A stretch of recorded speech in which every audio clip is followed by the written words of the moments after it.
Saat kesabaran sang ratu yang menyamar menjadi pelayan telah habis karena pengkhianatan keji, ia tak hanya menarik kembali tahta dan harta yang selama ini menghidupi mereka, tapi membiarkan mereka membusuk dalam kemiskinan bersama mimpi palsu sang pemuja harta. Sebelum mulai ceritanya, komen dulu kalian dari kota atau negara mana. Aku pengen tahu. Jangan lupa like, subscribe, dan aktifkan lonceng, supaya channel ini makin berkembang.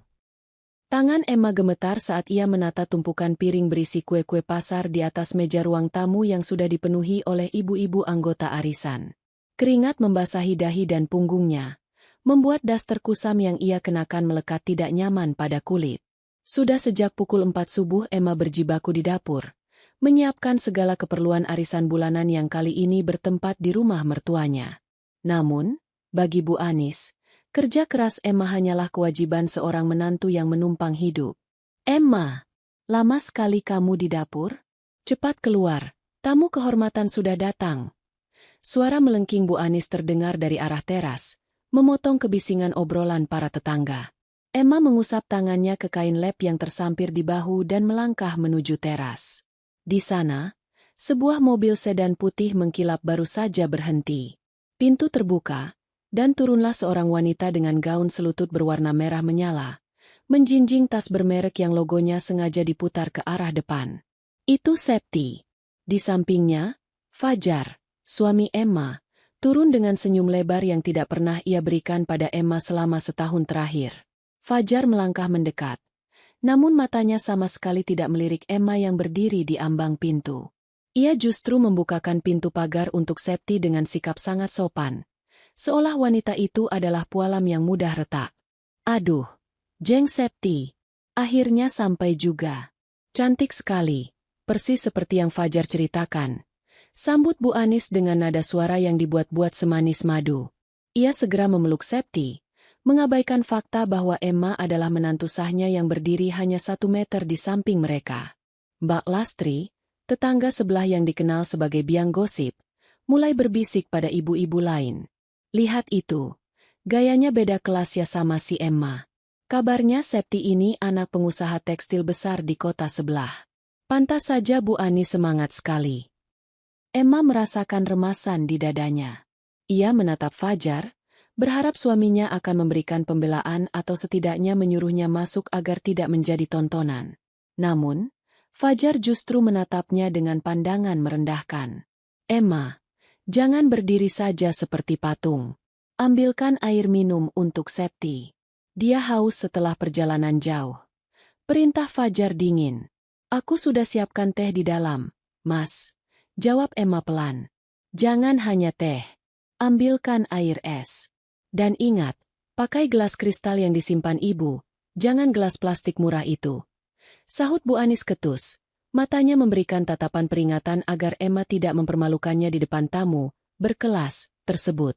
Emma masuk ke dapur dengan kepala tertunduk. Di dalam hati, ia bertanya-tanya sampai kapan ia harus menyimpan identitas aslinya. Ia adalah pewaris Arta Group, putri tunggal mendiang sang ayah yang menguasai puluhan aset properti, termasuk rumah yang sekarang ditempati mertuanya. Ia memilih menyembunyikan kekayaannya karena ingin dicintai sebagai Emma yang sederhana, bukan karena angka di rekeningnya. Namun, kesederhanaan itu kini justru menjadi senjatanya untuk disiksa.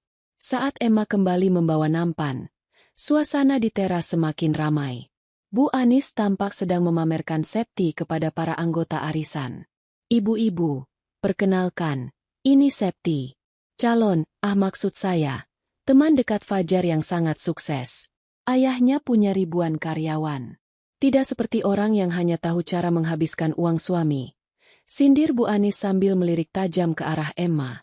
Septi tersenyum simpul. Tatapannya menyapu Emma dari ujung kepala hingga kaki dengan pandangan jijik. "Oh, ini yang namanya Emma? Fajar bilang dia punya asisten rumah tangga baru. Ternyata ini ya." Fajar tidak mengoreksi ucapan Septi. Ia malah tertawa kecil, seolah membenarkan bahwa istrinya memang setara dengan pelayan. "Begitulah, Septi. Kadang memang perlu tenaga tambahan untuk mengurus rumah sebesar ini." Luka di hati Emma semakin menganga. Suaminya sendiri menganggapnya asisten rumah tangga demi menjaga gengsi di depan wanita lain. Namun, penghinaan yang sebenarnya baru saja dimulai. Bu Anis tiba-tiba berdiri. Jeng Septi pasti capek. Kakinya pasti pegal karena pakai sepatu mahal ini seharian. Bagaimana kalau kita lakukan tradisi penyambutan tamu agung di keluarga kami? Mbak Lastri menimpali dengan nada memprovokasi. Wah, tradisi apa itu Bu Anis? Apa Emma yang akan melakukannya? Tentu saja, jawab Bu Anis mantap.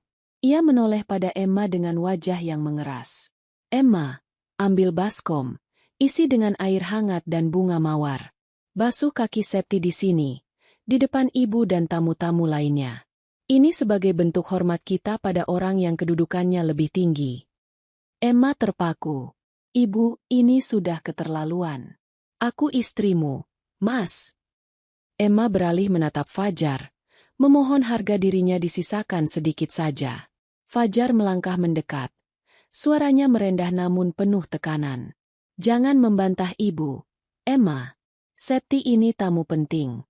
Dia mau menanamkan modal di bisnis yang sedang kubangun. Kamu mau kita selamanya miskin? Lakukan saja. Jangan egois. Anggap saja ini bakti kamu pada suami. Emma mengepalkan tangannya di bawah nampan.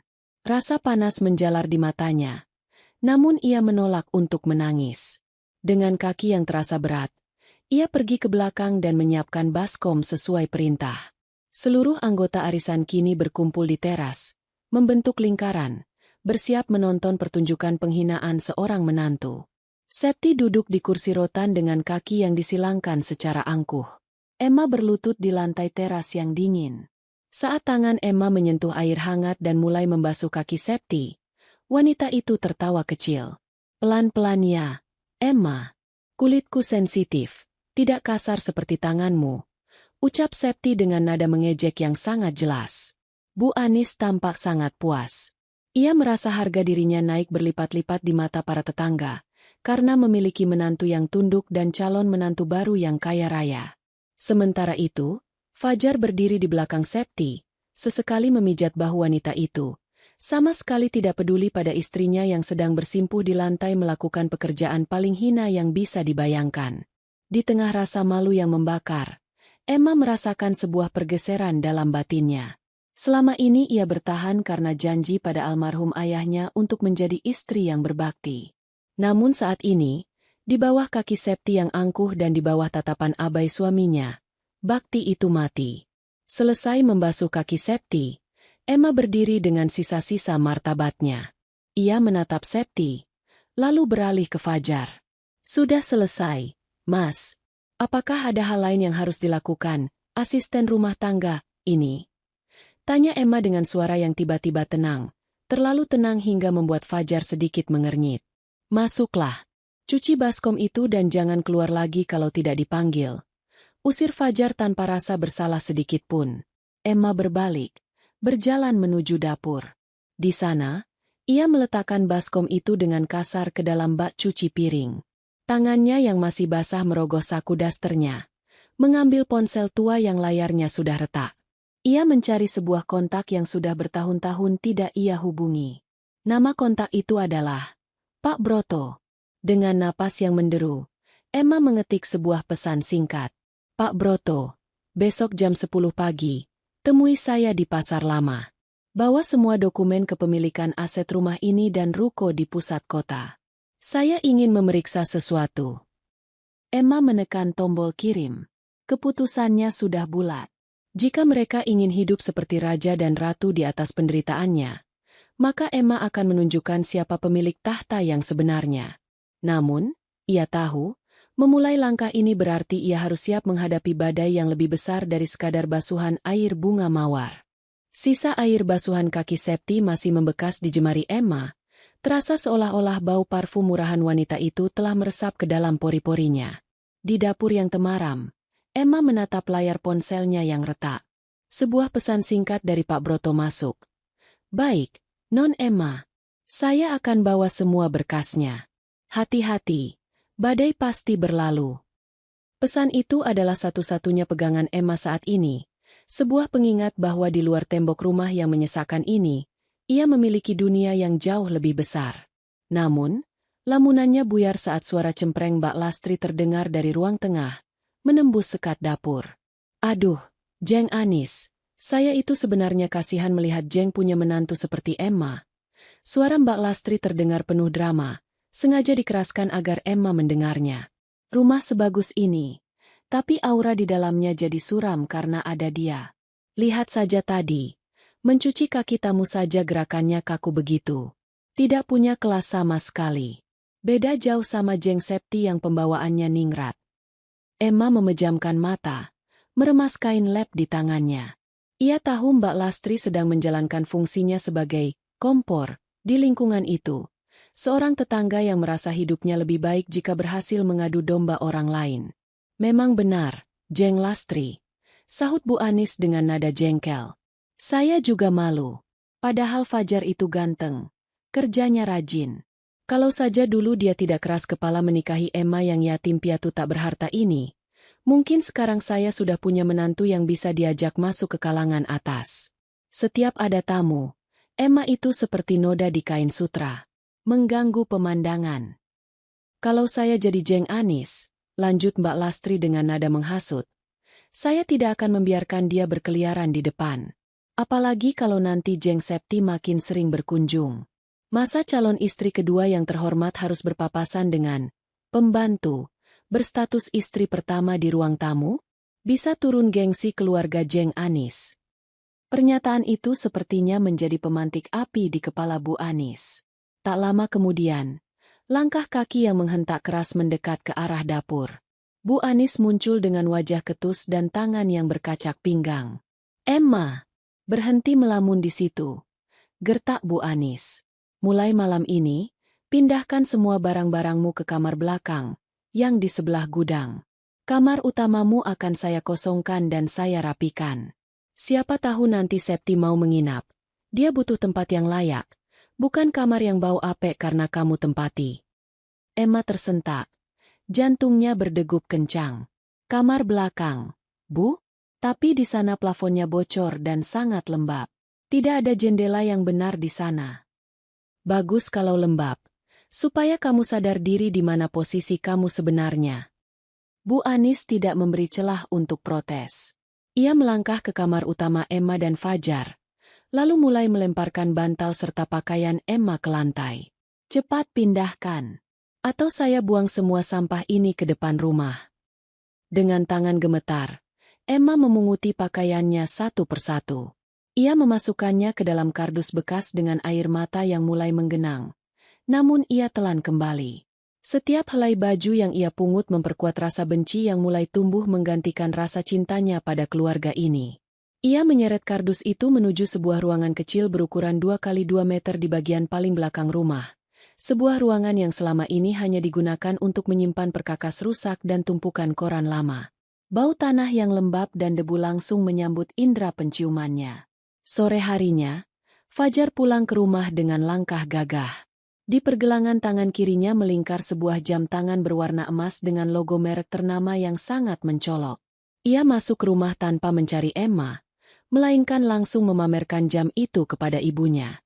Lihat, Bu. Septi baru saja memberikan ini. Katanya ini model terbaru. Harganya bisa untuk beli motor satu.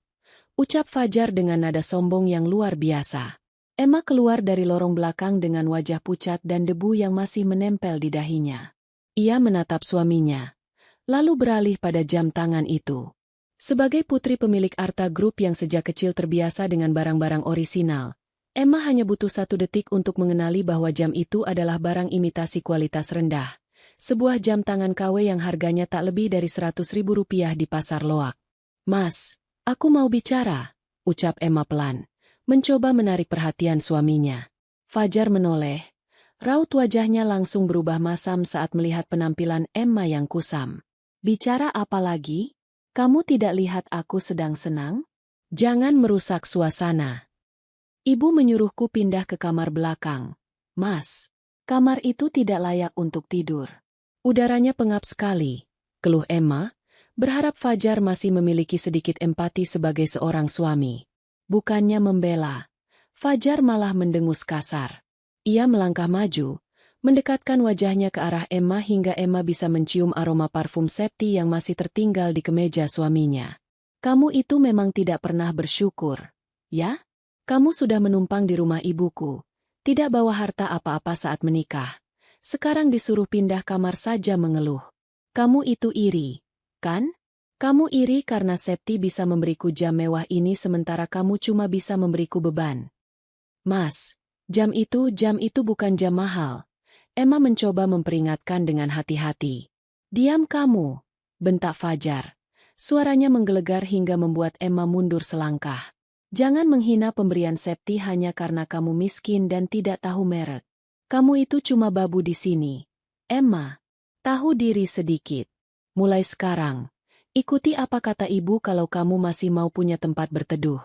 Kalau tidak suka, silakan pergi. Fajar kemudian berpaling, kembali mengagumi jam tangan palsunya bersama Bu Anis yang tertawa puas. Emma berdiri mematung di tengah ruangan, merasakan kehampaan yang luar biasa. Cintanya pada Fajar telah hancur berkeping-keping, tidak menyisakan apapun selain rasa jijik. Malam itu, Emma berbaring di atas kasur tipis di kamar belakang yang gelap. Suara tikus yang berlarian di atas plafon menjadi musik pengiring tidurnya. Di tengah kegelapan, Emma menggenggam ponselnya. Ia mengambil keputusan berisiko. Ia tidak akan menunggu sampai besok pagi untuk sekadar memeriksa dokumen. Dengan sangat pelan, agar tidak menimbulkan suara, Emma menyelinap keluar lewat pintu belakang. Ia menuju ke sebuah kotak besi kecil yang terkubur di bawah pot bunga besar di sudut halaman belakang. Sebuah kotak yang ia simpan sejak hari pertama ia masuk ke rumah ini. Di dalamnya terdapat kunci cadangan sebuah brankas di kantor lama ayahnya dan sebuah flash disk berisi bukti aliran dana pemeliharaan rumah ini yang semuanya berasal dari rekening pribadinya. Emma kembali ke kamarnya dengan kotak itu di pelukan. Ia tahu, jika Bu Anis atau Fajar menemukannya, mereka akan menuduhnya mencuri. Namun, Emma tidak peduli lagi. Ia memejamkan mata dengan satu pikiran yang tajam. Nikmatilah kemewahan palsu kalian, karena sebentar lagi, bahkan lantai yang kalian pijak pun akan aku tarik dari bawah kaki kalian. Bau amis pasar tradisional dan teriakan para pedagang biasanya menjadi musik latar yang mengganggu bagi Emma. Namun pagi ini, hiruk-pikuk itu terasa seperti pelarian. Setelah semalam suntuk mendekam di kamar belakang yang lembab dan bau tanah, menghirup udara luar, meski bercampur aroma sayuran busuk, terasa jauh lebih baik. Punggungnya terasa kaku karena tidur di atas kasur tipis yang langsung menyentuh lantai semen. Namun Emma tidak punya waktu untuk mengeluh. Bu Anis telah memberinya daftar belanjaan yang panjang untuk menjamu Septi lagi siang nanti, lengkap dengan ancaman bahwa jika masakan Emma tidak enak, ia tidak akan diberi jatah makan malam. Saat Emma sedang menawar harga daging ayam, sebuah tepukan pelan di bahunya membuatnya tersentak. Ia berbalik dan menemukan seorang pria parubaya dengan kemeja safari yang rapi meski sudah mulai memudar warnanya. "Non Emma?" Suara itu berat dan penuh rasa hormat. Emma mengerjapkan mata, menelan ludah yang terasa pahit. "Pak Broto." Pak Broto adalah mantan sopir pribadi mendiang ayahnya. Pria ini bukan sekadar pekerja, melainkan saksi hidup kejayaan Arta Group dan orang yang paling dipercayai ayahnya untuk menjaga Emma.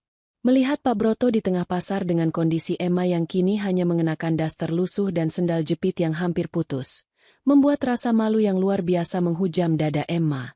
"Astaga, Non, kenapa keadaan Non jadi seperti ini?" Mata Pak Broto berkaca-kaca melihat tangan Emma yang kasar dan merah, karena terlalu banyak mencuci dan memerah pakaian. Rumah besar di pusat kota itu, mobil-mobil di garasi kantor pusat, itu semua milik Non Emma. Kenapa Non justru menyiksa diri di rumah sempit dengan keluarga yang tidak tahu terima kasih itu? Emma menarik Pak Broto ke sudut pasar yang agak sepi, di balik tumpukan kerak telur. Pak, jangan keras-keras. Saya hanya ingin hidup tenang. Pak, saya ingin tahu apakah Fajar benar-benar mencintai saya tanpa melihat apa yang saya miliki." Pak Broto menggeleng tegas. Ia mengeluarkan sebuah map coklat dari tas kerjanya. "Non, saya tidak bisa diam lagi. Waktunya sudah hampir habis. Sertifikat rumah yang sekarang ditempati mertua Non itu, yang secara administratif masih di bawah naungan anak perusahaan Arta Group, akan segera jatuh tempo balik nama untuk proses audit tahunan. Jika Non tidak segera menandatangani dokumen pengambil alihan secara personal, rumah itu akan disita oleh kurator perusahaan sebagai aset macet karena Fajar sudah 3 bulan menunggak biaya pemeliharaan lingkungan yang seharusnya dibayar ke kantor pusat. Emma tertegun.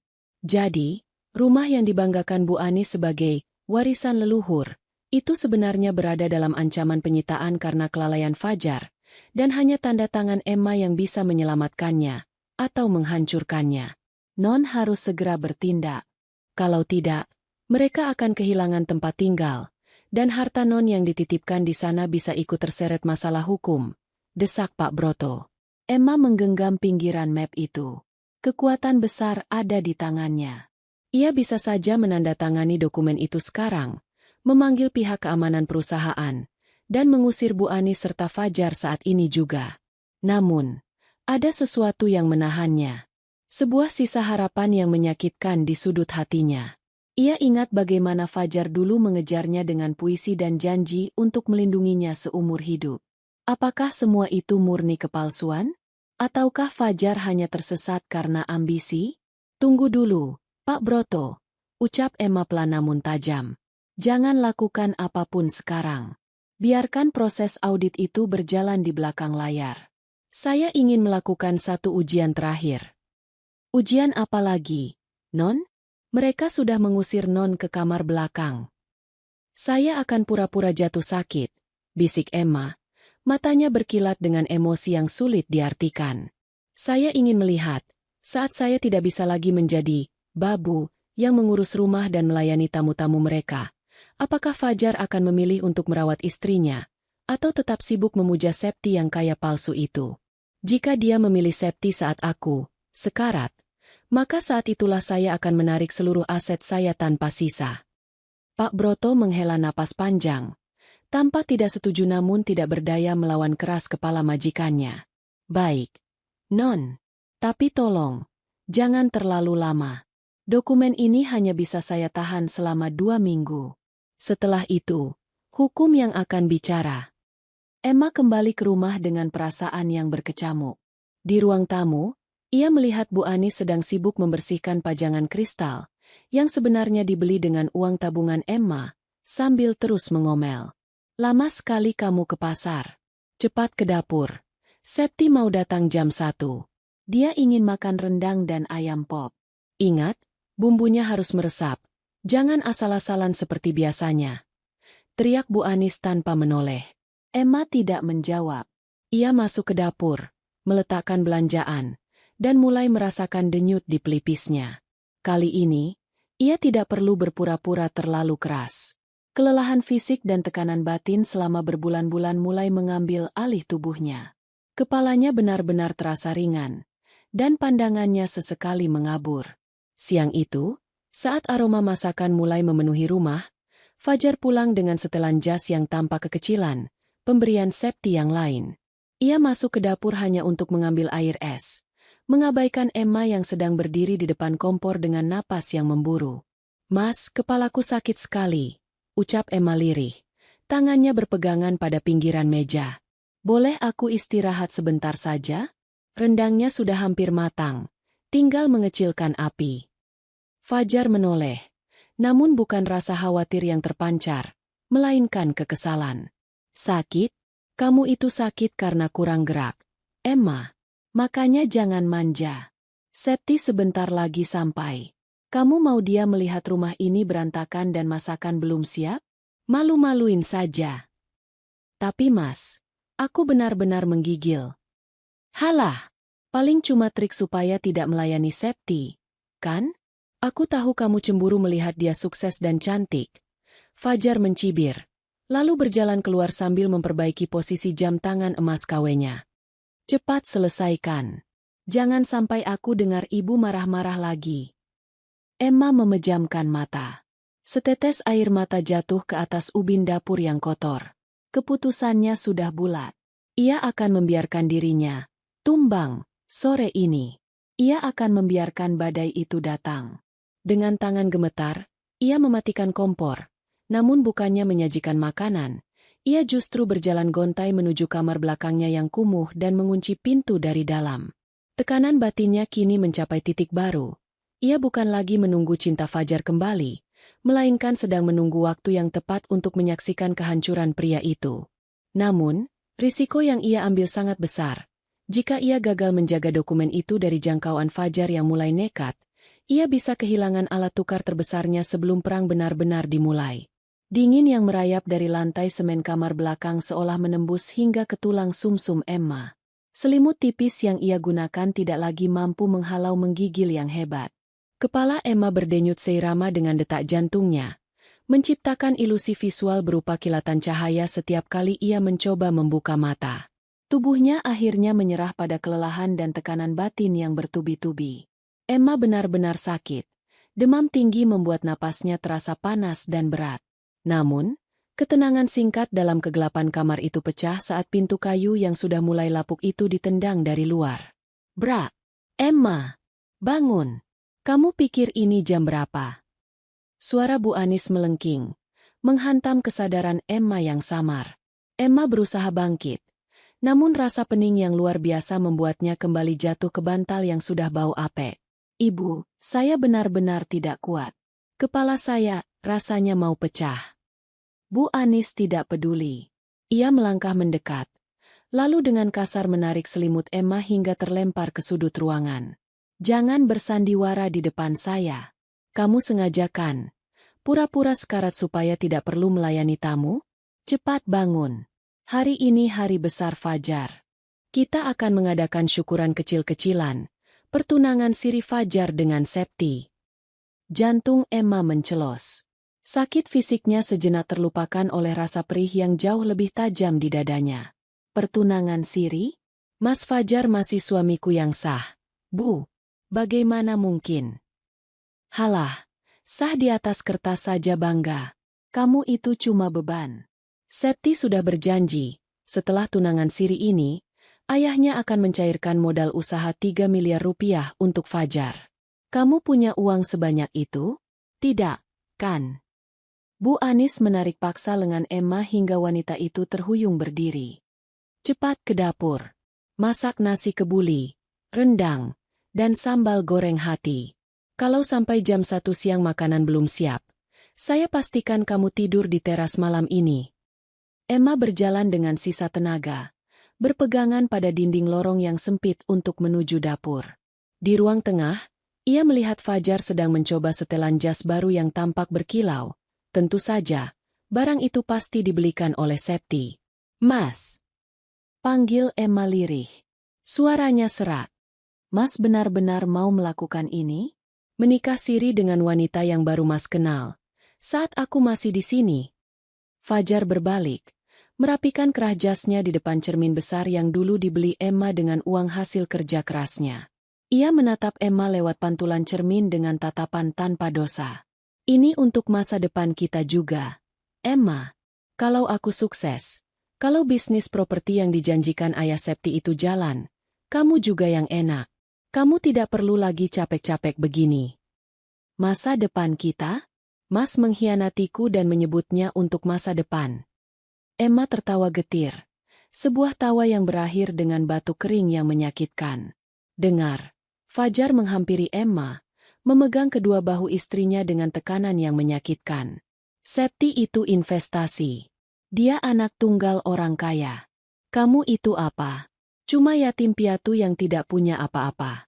Harusnya kamu berterima kasih karena aku tidak langsung menceraikanmu.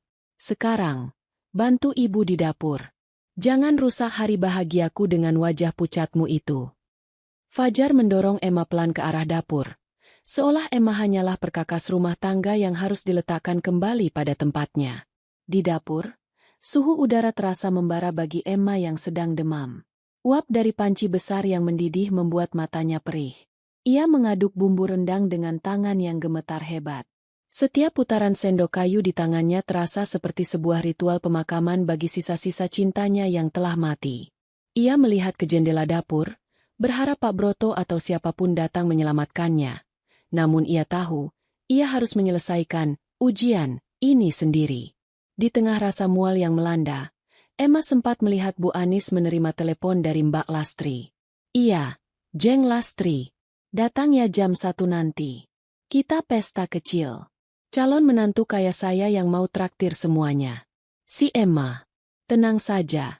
Dia sudah saya jinakkan di dapur. Dia itu memang cocoknya jadi babu. Tangannya cekatan kalau urusan begini. Ucap Bu Anis penuh kemenangan di telepon. Pukul 1 siang. Tamu-tamu mulai berdatangan. Septi datang dengan gaun berwarna emas yang menyapu lantai. Terlihat sangat kontras dengan Emma yang berdiri di balik pintu dapur dengan daster penuh noda minyak dan wajah sepucat kapas. Septi melangkah ke dapur dengan alasan ingin mengambil air. Namun sebenarnya ia hanya ingin memamerkan kemenangannya. Waduh, capek ya? Masakannya bau enak sekali. Terima kasih ya, Emma. Nanti kalau aku sudah resmi jadi nyonya di sini, aku akan usulkan ke Mas Fajar supaya gajimu dinaikkan sedikit. Bisik Septi sambil tersenyum miring. Emma menatap Septi dalam diam. Ia memperhatikan detail tas yang dibawa Septi. Sebagai orang yang besar di lingkungan kelas atas sebelum ayahnya meninggal, Emma tahu persis, jahitan tas itu tidak rapi. Itu barang tiruan. Septi sedang membangun istana dari kartu-kartu palsu. Dan Fajar serta Bu Anis begitu bodoh hingga mau bersujud di bawahnya. Sama-sama, Septi, jawab Emma pelan. Suaranya mengandung ketenangan yang janggal. Semoga, kekayaan, keluargamu benar-benar bisa menyelamatkan Fajar seperti yang dia harapkan. Septi mengernyit, merasa tersinggung dengan nada bicara Emma. Namun ia segera pergi kembali ke ruang tamu saat Fajar memanggilnya dengan mesra. Sore itu, di tengah kebisingan tawa tamu-tamu yang menyantap masakannya, Emma terduduk lemas di lantai dapur yang kotor. Tubuhnya sudah mencapai batas. Namun, di tengah kesadarannya yang mulai memudar karena demam, sebuah pemikiran baru muncul. Fajar sudah melangkah terlalu jauh. Dia bukan lagi sekadar suami yang lemah, tapi seorang pria yang aktif menjual harga diri istrinya demi uang yang bahkan tidak nyata. Emma merogoh kantong dasternya. Memastikan dokumen yang ia ambil semalam masih ada di sana. Ia harus segera menghubungi Raka, kakak sepupunya yang pengacara. Ia butuh perlindungan hukum lebih dari sekadar sertifikat rumah. Jika Fajar berani melakukan pertunangan siri di bawah atap yang secara hukum adalah milik Emma, maka Emma harus memastikan bahwa saat ia menendang mereka keluar, tidak akan ada satupun celah hukum bagi mereka untuk menuntut balik. Emma mencoba berdiri. Namun dunia di sekelilingnya berputar hebat. Sebelum semuanya menjadi gelap, ia sempat melihat bayangan Fajar di ambang pintu dapur, menatapnya bukan dengan rasa kasihan, melainkan dengan kejengkelan karena Emma pingsan dan mungkin akan merepotkannya di hari bahagianya. Emma jatuh tak sadarkan diri di atas ubin dingin, dengan satu keputusan kecil yang berisiko. Jika ia terbangun nanti, ia tidak akan lagi bersikap sebagai istri yang menguji. Ia akan mulai menjadi pemilik aset yang sedang mengintai mangsanya. Kesadaran Emma kembali bukan melalui aroma obat-obatan atau kenyamanan ranjang rumah sakit, melainkan melalui dinginnya air yang dicipratkan ke wajahnya. Matanya terbuka perlahan, menangkap bayangan samar Bu Anis yang berdiri di atasnya sambil memegang gelas plastik. Emma masih terbaring di ubin dapur yang keras. Rasa pening di kepalanya belum hilang. Justru kini terasa seperti dihujam ribuan jarum. Bangun! Jangan manja jadi orang. Cuma pingsan sebentar saja gayanya seperti mati suri. Bentak Bu Anis. Suaranya parau karena terlalu banyak tertawa dan mengobrol di ruang tamu. Lihat itu di depan. Acara makan-makan sudah selesai. Tapi piring kotor berserakan di mana-mana. Tamu-tamu mulai pulang. Dan Septi tidak mau melihat pemandangan menjijikan itu. Cepat bersihkan. Emma memaksakan tubuhnya untuk duduk. Tulang-tulangnya terasa linu. Dan napasnya masih terasa panas akibat demam yang belum turun. Dengan sisa tenaga yang seolah ditarik paksa dari sumsum tulang, ia merangkak berdiri, berpegangan pada kaki meja dapur. Di luar, suara tawa Fajar dan Septi masih terdengar, merayakan pengkhianatan yang baru saja mereka resmikan di bawah tangan seorang penghulu siri. Cepat, Emma! Malu-maluin saja kalau ada yang lihat kamu lelet begitu. Desak Bu Anis lagi sebelum melenggang pergi kembali ke ruang tengah. Emma melangkah gontai menuju ruang tamu. Di sana, sisa-sisa pesta kecil itu terlihat menyedihkan. Piring-piring kotor dengan sisa lemak rendang bertebaran di atas meja dan lantai. Septi duduk di sofa utama, kakinya yang jenjang disilangkan, sementara Fajar duduk di sampingnya sambil terus membelai tangan wanita itu. Baru saja Emma membungkuk untuk memunguti piring kotor di bawah kaki Septi. Suara deru mesin mobil mewah terdengar berhenti di depan rumah. Bukan suara mobil sewaan yang biasa dibawa Septi, melainkan suara mesin yang halus dan bertenaga. Seorang pria turun dari mobil itu. Ia mengenakan setelan jas abu-abu gelap yang dijahit sempurna. Jam tangan mewah melingkar di pergelangan tangannya. Jam tangan yang aslinya bernilai ratusan juta, jauh melampaui barang imitasi milik Fajar. Pria itu adalah Raka. Dia adalah kakak sepupu Emma sekaligus pengacara utama Arta Group. Sosok yang selama ini menjadi pelindung Emma di dunia bisnis yang keras. Raka melangkah masuk ke rumah tanpa mengetuk pintu. Matanya yang tajam langsung menyapu ruangan dan terpaku pada satu titik. Emma.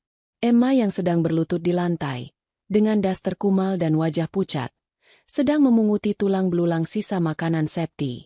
Siapa Anda? Ada perlu apa datang ke rumah saya tanpa permisi?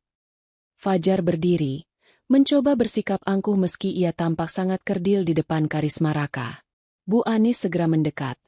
Matanya berbinar melihat penampilan Raka yang sangat kaya. Aduh, selamat siang, Pak. Maaf, rumah sedikit berantakan. Ini habis acara tunangan siri putra saya dengan anak pengusaha besar. Ucap Bu Anis sambil melirik Septi dengan bangga. Raka tidak menjawab. Rahangnya mengeras. Langkah kakinya terdengar berat saat ia mendekati Emma. Emma, apa yang kamu lakukan di lantai? Suara Raka bergetar karena amarah yang ditahan. Ia tidak sanggup melihat adik sepupunya, pewaris tunggal kekayaan yang sangat besar, diperlakukan lebih rendah dari seorang pelayan di rumahnya sendiri. Pak, itu asisten rumah tangga saya yang baru. Dia memang agak lelet karena sedang sakit, tapi jangan khawatir, dia kerjanya bersih kok. Setelah Septi dengan nada manja, mencoba menarik perhatian Raka yang menurutnya jauh lebih tampan dan kaya daripada Fajar. Mendengar itu, Raka meledak. Ia meraih lengan Emma untuk menariknya berdiri. Asisten rumah tangga? Kalian benar-benar tidak tahu siapa. Mas Raka, jangan. Suara Emma memotong ucapan Raka. Suaranya sangat pelan, namun mengandung kekuatan yang membuat Raka terdiam. Emma menahan lengan Raka dengan cengkeraman yang lemah namun tegas. Raka menatap mata Emma, dan apa yang ia lihat di sana membuatnya merinding. Tidak ada air mata. Tidak ada ketakutan. Yang ada hanyalah tatapan kosong yang amat dalam. Sebuah titik jenuh yang sudah melampaui batas rasa sakit. Mata itu seperti sumur tua yang gelap, menandakan bahwa Emma yang lembut dan penyabar telah mati di lantai dapur tadi. Emma, mereka memperlakukanmu seperti sampah. Aku bisa meratakan rumah ini sekarang juga kalau kamu mau. Bisik Raka dengan nada geram. Matanya berkilat ingin menghancurkan Fajar. Belum waktunya, Mas. Bisik Emma balik. Nyaris tidak terdengar oleh orang lain. Kalau Mas bongkar sekarang, mereka hanya akan merasa malu sebentar. Aku ingin mereka merasakan bagaimana rasanya kehilangan segalanya saat mereka merasa sudah berada di puncak dunia. Biarkan aku menyelesaikan sandiwara ini. Fajar mengerutkan kening.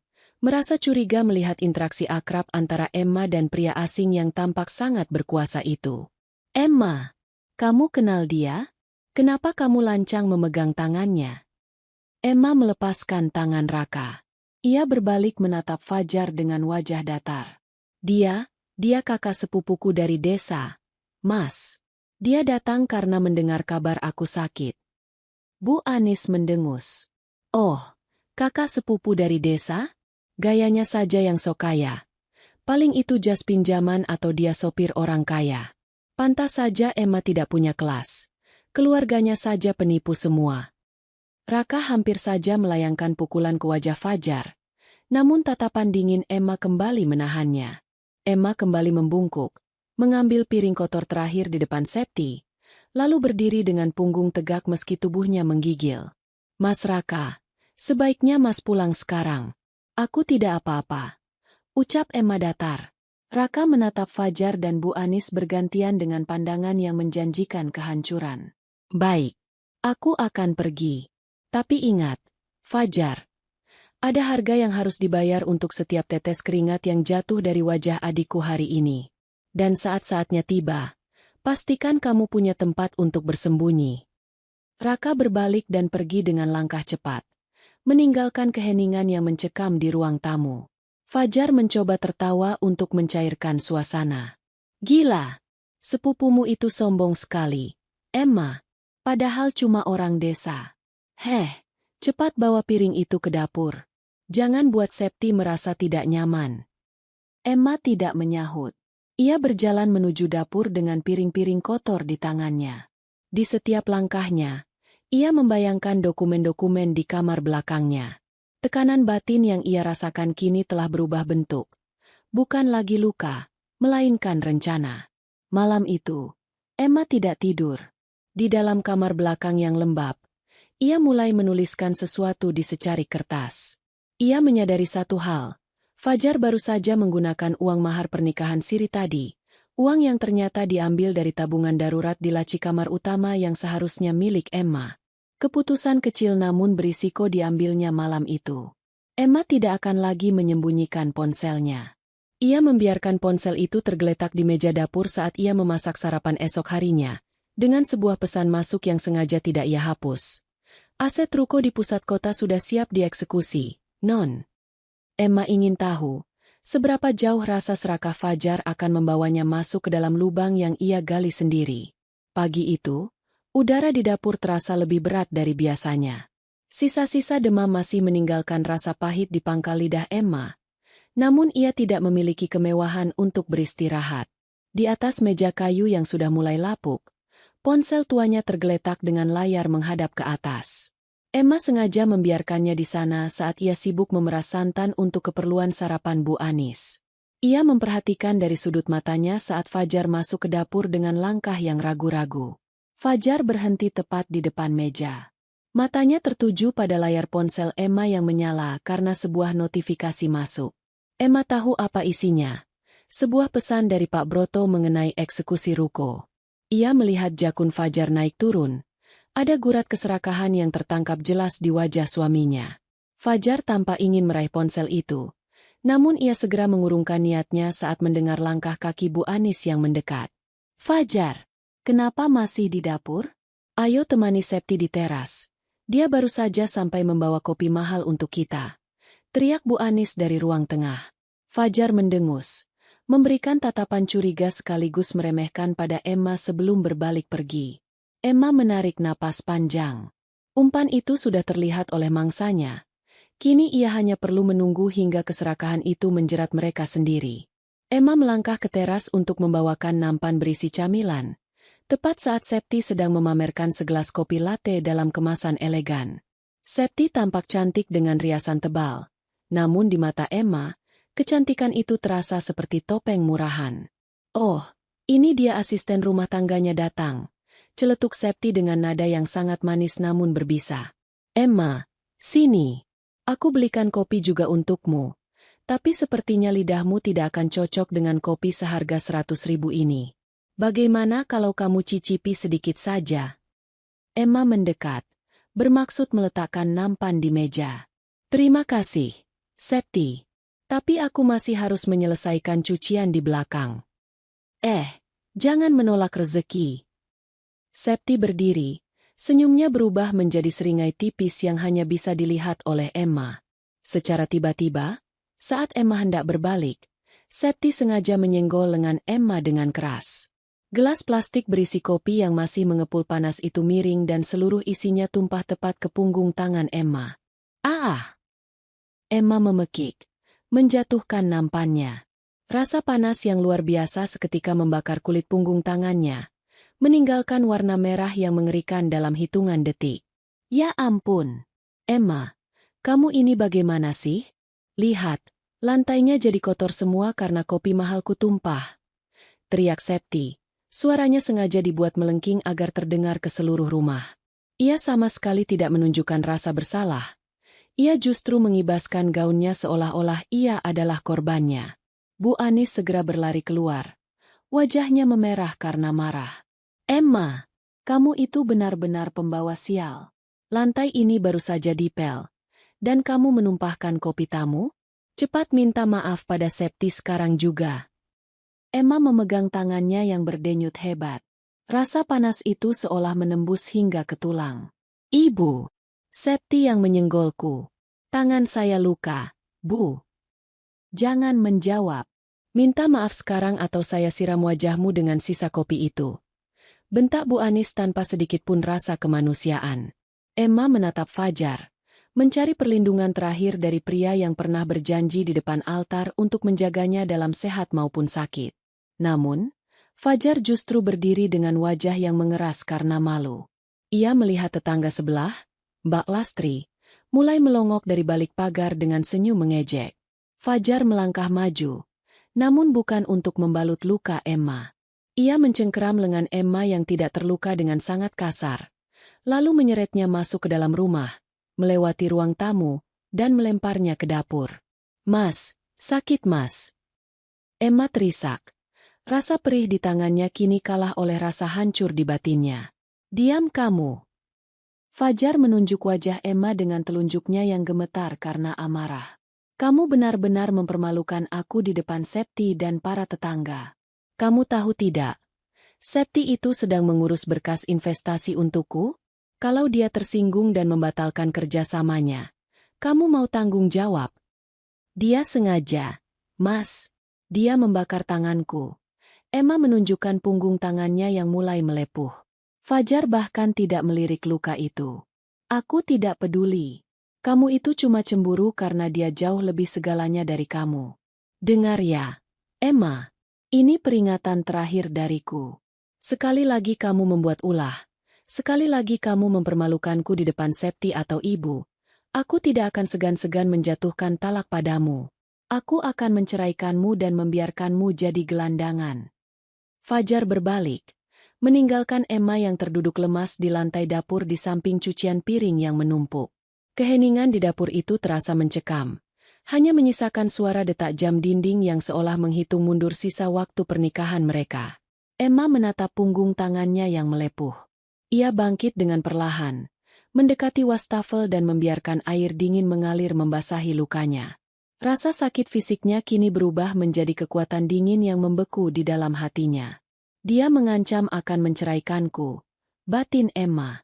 Dia mengancam pemilik rumah ini, pemilik ruko yang dia incar, dan pemilik masa depannya dengan status gelandangan. Emma mengambil ponselnya kembali. Rasa takutnya telah menguap sepenuhnya. Ia tidak lagi merasa perlu menguji Fajar. Ujian itu sudah selesai, dan Fajar gagal total. Pria itu bukan lagi suaminya. Dia hanyalah parasit yang sedang bermimpi menjadi raja.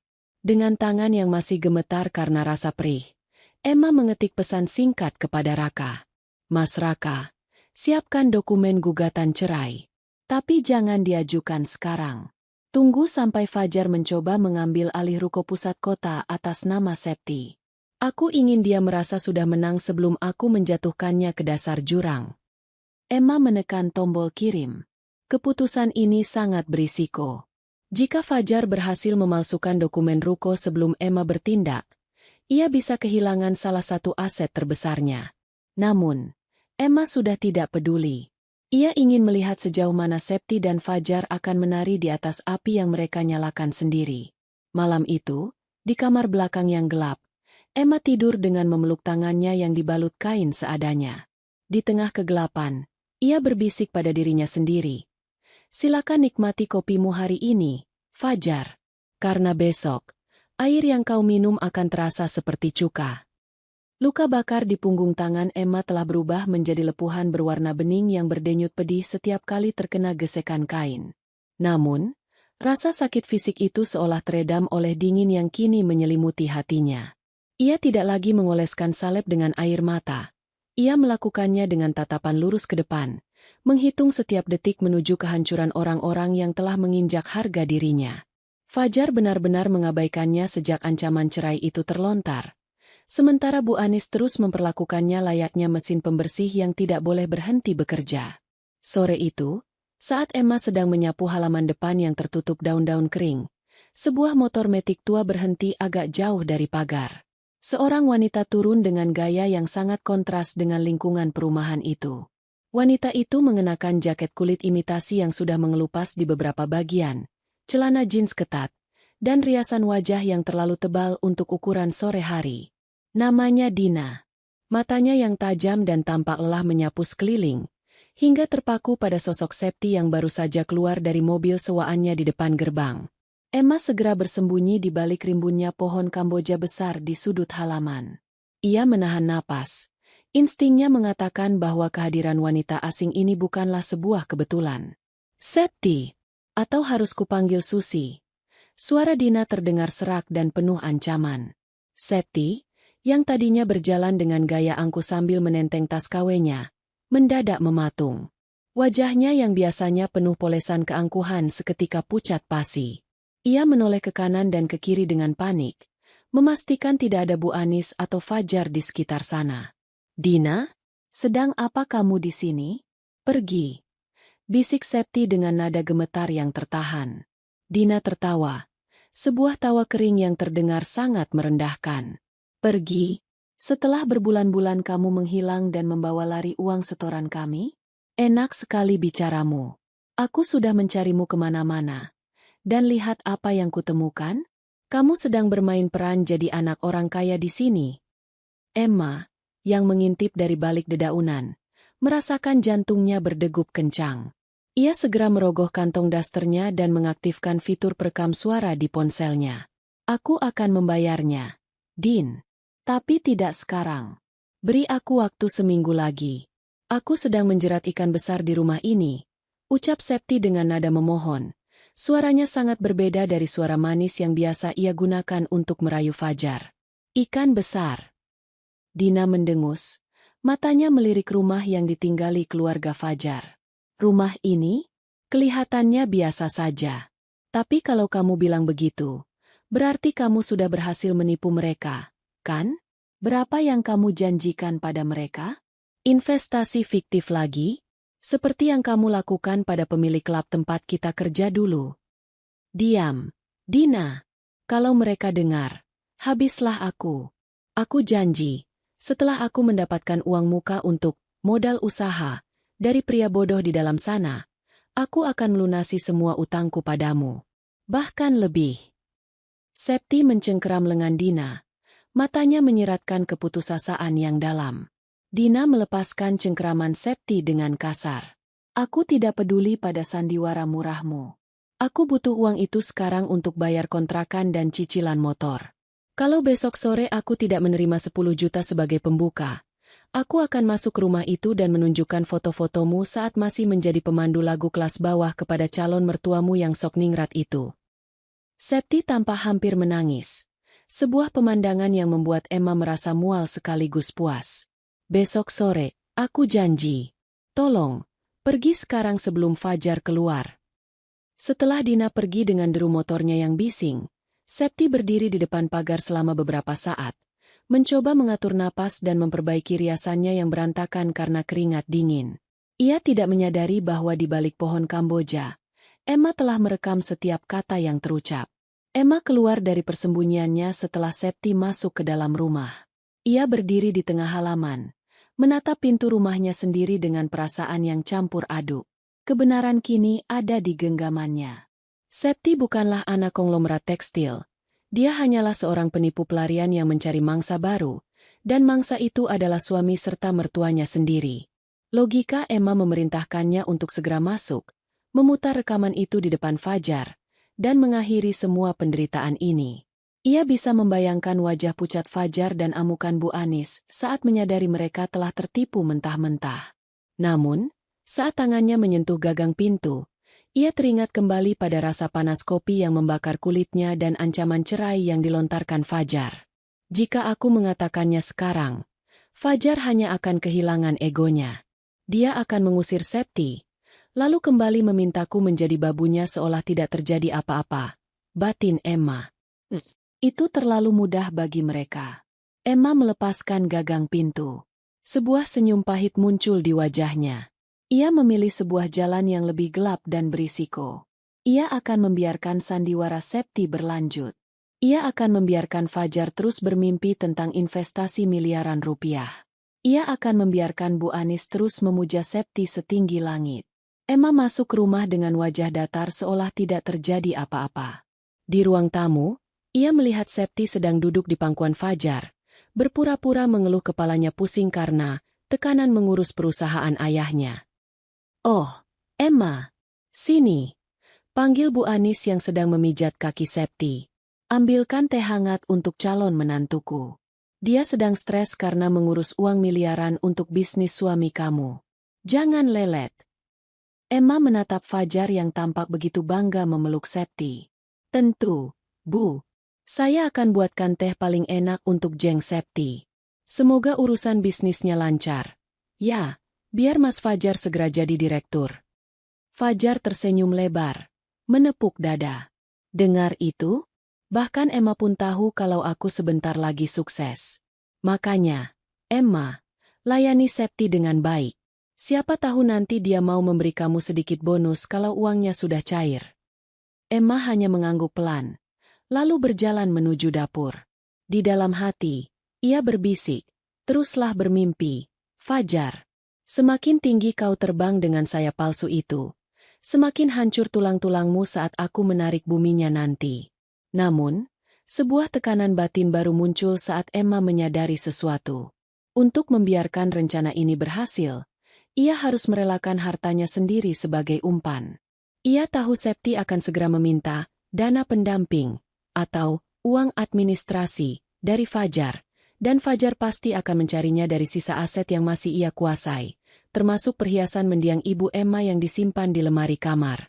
Emma kini harus membuat pilihan sulit, merelakan perhiasan warisan satu-satunya demi kehancuran total sang pengkhianat, atau menghentikannya sekarang dan kehilangan kesempatan untuk membuat mereka menderita selamanya. Dengan tangan yang masih dibalut kain, Emma membuka laci dapurnya, mengambil sebuah pisau kecil, lalu menggoreskan sedikit ke ujung meja kayu. "Satu perhiasan untuk satu kehidupan yang hancur," bisiknya pelan. "Adil." Pagi itu, suasana di rumah terasa lebih mencekam daripada biasanya, meski tawa Bu Anis terdengar nyaring di ruang tengah.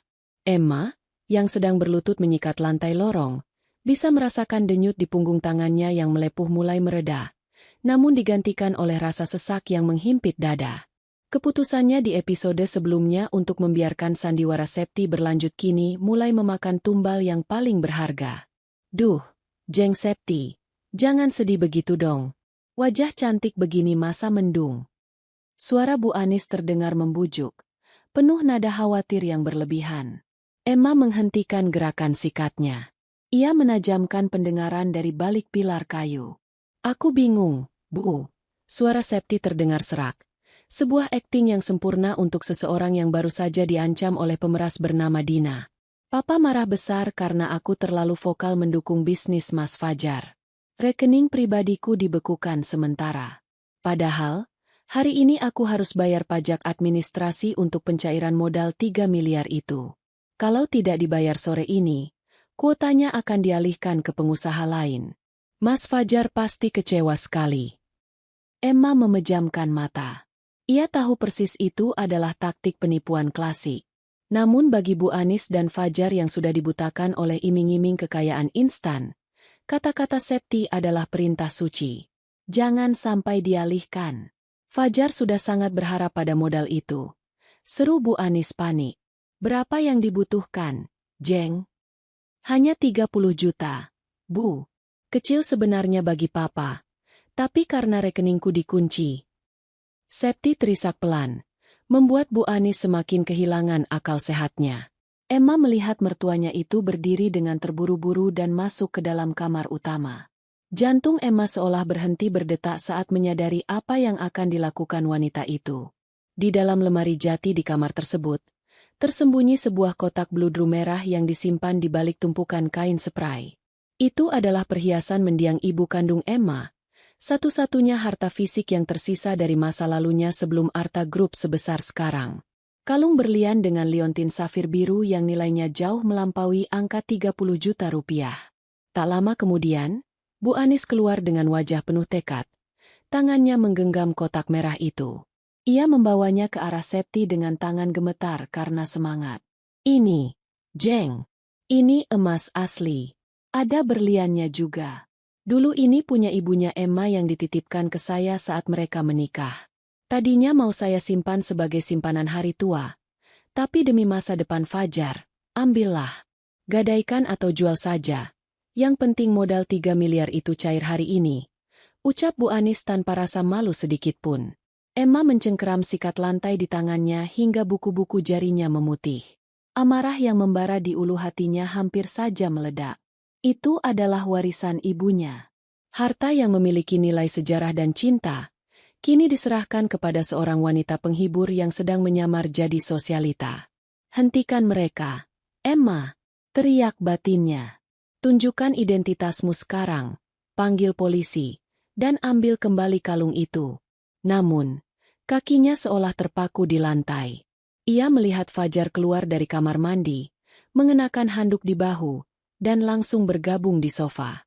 Bukannya melarang ibunya melakukan pencurian aset istrinya, Fajar justru menatap kalung itu dengan mata berbinar-binar. Wah, ibu benar. Ini bisa jadi solusi, Septi, kata Fajar sambil mengusap liontin safir itu. Ia sama sekali tidak menoleh ke arah Emma yang sedang memperhatikannya dari kegelapan lorong. Emma pasti tidak keberatan. Toh, nanti kalau aku sudah jadi direktur, aku akan belikan dia 10 kalung yang lebih bagus dari ini. Ini namanya pengorbanan istri untuk kesuksesan suami. Pengorbanan? Emma merasa mual mendengar kata itu keluar dari mulut pria yang ia cintai. Fajar bukan hanya membiarkannya jadi babu, tapi kini pria itu sudah resmi menjadi pencuri di rumahnya sendiri. Emma memilih untuk tetap diam. Ia menarik napas panjang, membiarkan oksigen yang dingin menenangkan jiwanya yang sedang mengamuk. Ia menonton dengan mata kepala sendiri saat Septi memasukkan kotak merah itu ke dalam tas KW-nya dengan senyum penuh kemenangan yang tersembunyi di balik pura-pura harunya. Terima kasih, Bu Anis. Mas Fajar, kalian baik sekali. Papa pasti akan bangga melihat calon keluarga baruku punya dedikasi tinggi seperti ini, ucap Septi. Setelah Septi pergi membawa harta ibunya, Emma keluar dari bayang-bayang. Ia melanjutkan menyikat lantai tepat di depan kaki Bu Anis dan Fajar. Oh, kamu sudah dengar, kan, Emma?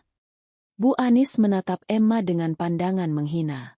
Kalung ibumu itu sudah saya pinjamkan untuk modal Fajar. Jangan coba-coba mengeluh atau menangis. Harusnya kamu bangga harta ibumu yang tidak seberapa itu akhirnya berguna untuk kemajuan keluarga kami. Emma berhenti menyikat. Ia mendongak, menatap mata Bu Anis, lalu beralih ke mata Fajar. Tatapannya begitu tenang, begitu datar, hingga membuat Fajar sedikit merasa tidak nyaman. Saya tidak menangis, Bu, jawab Emma pelan. Jika itu memang bisa membuat Mas Fajar sukses, silakan saja. Saya hanya berharap Mas Fajar benar-benar tahu apa yang sedang Mas lakukan sekarang. Fajar mendengus, mencoba menutupi rasa canggungnya. Tentu saja aku tahu. Aku ini lelaki berwawasan luas, Emma. Tidak seperti kamu yang dunianya cuma dapur dan pasar.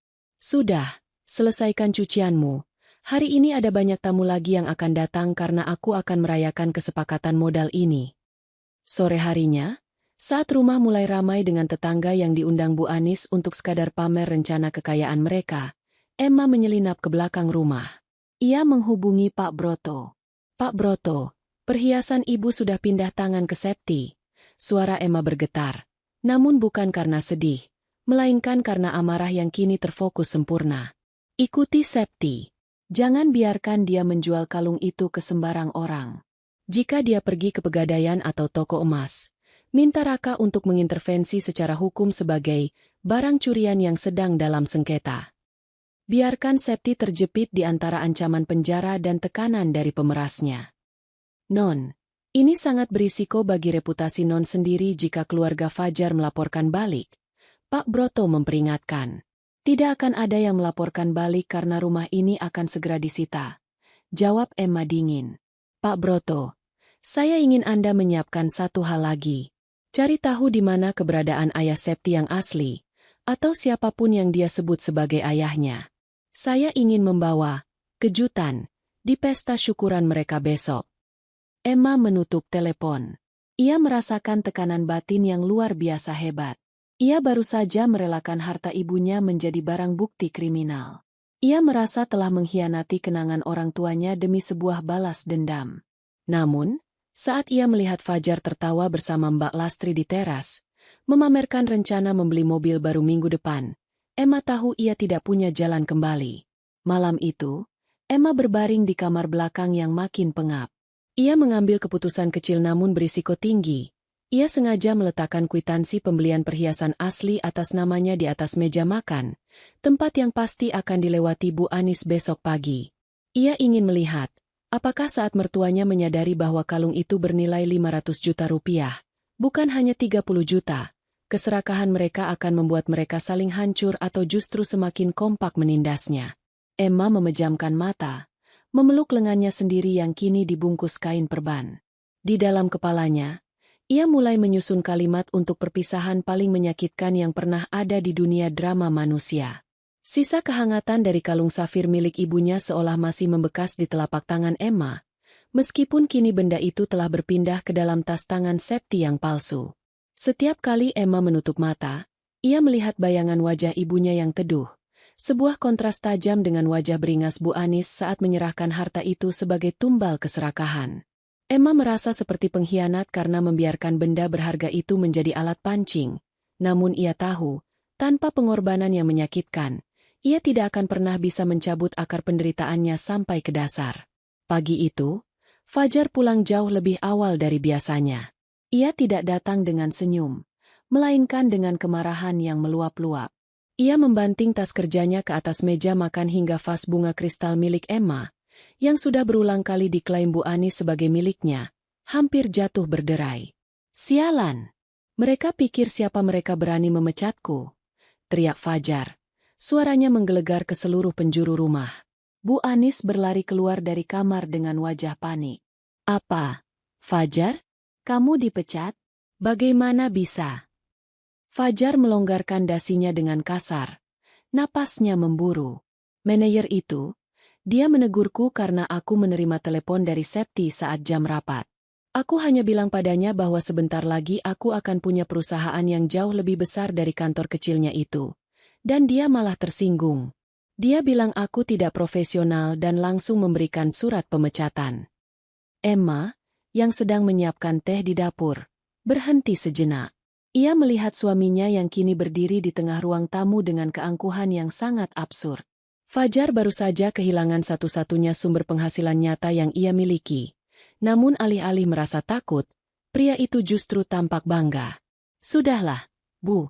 Tidak usah dipikirkan," lanjut Fajar sambil mengibaskan tangan. "Kantor itu memang sudah tidak selevel denganku. Lagi pula, Septi bilang ayahnya sudah menyiapkan posisi direktur operasional di anak perusahaan tekstil mereka. Uang pesangonku yang tidak seberapa itu biarkan saja mereka simpan untuk sedekah." Mbak Lastri, yang entah sejak kapan sudah berdiri di ambang pintu karena mendengar keributan, menyambar pembicaraan itu dengan nada memanas-manasi. "Wah, Jeng Anis, selamat ya. Memang benar kata Fajar. Kalau mau jadi orang besar harus berani melepas yang kecil.